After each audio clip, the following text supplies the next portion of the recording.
Төрсний дараа ямар ариун цэврийн хэрэглэл сонгох вэ?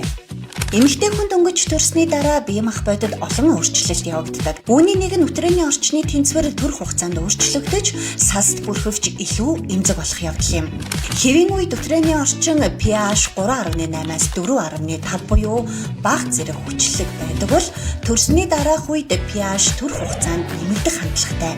Ялангуяа хөхүүл үед эстроген даврын түвшин бага байдагтай холбоотойгоор энэ өөрчлөлт хэсэг хугацаанд үргэлжилж болдог.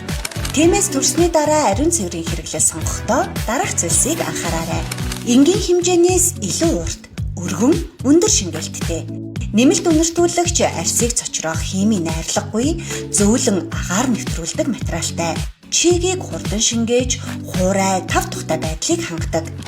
Softex Natural Silk 420 мм. 420 мм-ийн урттай өндөр шингээлттэй энэхүү ариун цэврийн хэрэглэн төрсний дараах шавхрах ихтэй үед мөн сарын тэмдгийн их хэмжээний урсгалтай үед хэрэглэхэд тохиромжтой.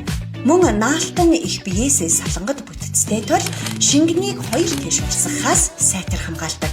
Дөнгөж төрсөн ээжүүд, хөхүүл ээжүүд болон сарын тэмдгийн урсгал ихтэй бүсгүйчүүд Softex Natural Silk 420 мм-ийг сонгон хэрэглээрэй.